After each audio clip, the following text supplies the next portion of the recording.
后来我们逃了出去，但你惊吓过度，把这件事给忘了，但再也不敢靠近任何犬类。蓝忘机深吸一口气，紧紧将魏无羡圈在怀里。我居然忘了！魏无羡忍不住失笑，我可是救了蓝副总的人哎，你怎么不告诉我呀？那并不是什么美好的回忆。蓝忘机松开魏无羡，好了，我们回去吧，还要给大哥汇报今晚的事情。魏无羡看看四周，情侣们早就三三两两散的差不多了，要是再逗留下去，说不定会引起怀疑。走吧，哎呦！魏无羡刚准备站起来，就吃痛的跌回椅子上，他都忘了自己崴到脚。能走吗？蓝忘机拉起裙子看了一眼，脚踝已经肿得像个小馒头。跳着回去应该可以吧？魏无羡歪着头，心想着穿着女士鞋跳着走，说不定还会再次崴到。我背你。蓝忘机蹲下身子，握住魏无羡的胳膊，把人往背上拉。别，好难看呐！魏无羡觉得难为情。想要被抓住吗？蓝忘机问。魏无羡支支吾吾说不出话来，只好认命般往蓝忘机背上一趴。蓝忘机搂着腿弯，就轻松把人背起来了。魏无羡怕掉下来，手不由自主环住蓝忘机的脖子，闻着淡淡的檀香味，看着蓝忘机身侧晃晃悠悠的两条腿出神。这一夜，先是遇到恶犬，被蓝忘机打死后，自己又伤到脚，真是诸事不顺。好在还是取得了有价值的情报，两人还顺利逃脱，尊贵的蓝副总还亲自背他。一次性发生太多事情，魏无羡感觉仿佛在做梦，他浑身疲惫，但又拼命想要回忆和蓝忘机的往事，犹如在层层叠叠的雾气中分辨方向，以为是正确的，过去之后才发现一无所获。魏无羡闭上眼睛，深吸一口气，又如叹息般缓缓呼出，睁开眼时，又看着自己晃晃悠悠的双腿，忽然，魏无羡脑袋里瞬间像过电一般，雾气立刻四散开来，紧接着一幅幅过往的画面在脑海里一一呈现。蓝湛，你之前也背过我吗？魏无羡脱口而出。魏婴。蓝忘机的语气竟有些欣喜，而背上的魏无羡再也忍不住上扬的嘴角，他侧过脸轻轻在蓝忘机脖子上蹭了蹭，感觉似曾相识，又无比熟悉。二哥哥，我是不是很勇敢？阿英是我见过最勇敢的小朋友。那天午后，小魏婴一个人无聊，谎称去朋友家玩耍，背着父母又跑去对面山上别墅去探险。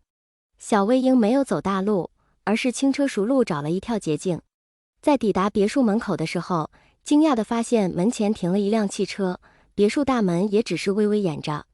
小魏婴虽然才6岁，但人小鬼大，机灵得很，没有直接推门进去，而是绕到别墅后面，从遮遮掩掩的花园里悄悄钻进去。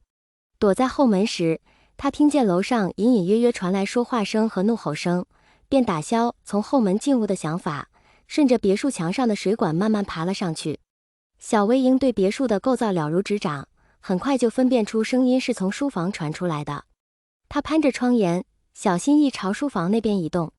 刚好书房外有一个外墙装饰，小魏婴瘦小的身躯蹲在上面，极其谨慎地透过窗帘一角往屋子里看去。书房里只有2个人，一个凶神恶煞的成年男人和一个比小魏婴大不了几岁的少年。少年的眼睛蒙着黑布，嘴巴也被胶带封上，2只手腕被粗粗的绳子绑在身后。男人摘掉少年的黑布和胶带，从包里拿出一个录音笔。小魏婴深吸一口气，那个少年长得异常英俊好看，眸子是漂亮的琉璃色。少年面色冷静，被人绑起来了也依然镇定自若。跟爸爸妈妈说2句话吧，二少爷。男人不怀好意地笑着说，爸爸妈妈，我好害怕，爸爸妈妈，快来救我都行。然而少年瞪着男人，一声不吭。说话呀！男人发怒了，一脚踢在少年的腿上。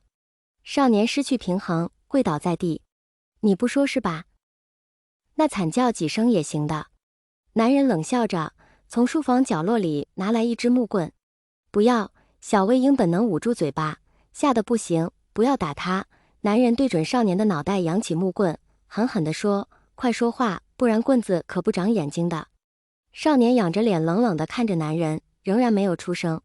男人的耐心耗尽，挥动木棍，但却重重打在少年的肩膀。即使挨了这么结实的一下，少年还是紧咬着嘴唇，没有发出一点声音。这时，男人的手机响了，小魏婴心都揪紧了，纠结着是不是该回去向大人求救，但他生怕自己一走，男人就会把少年带走，带到小魏婴也找不到的地方去。知道了，我马上过去。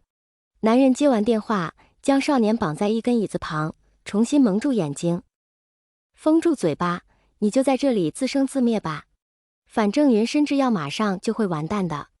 男人将门关上，踩着重重的步子下楼了。小魏婴不敢轻举妄动，他竖起耳朵，凭借声音判断男人的行动。男人似乎在赶时间，匆匆下楼后锁好别墅的大门，发动汽车，很快就消失在山林的道路尽头。小魏婴谨慎地等待片刻才去开窗户，他怕男人很快就会折返。在跳进书房的一瞬，少年惊讶地往他进屋的方向侧过脸，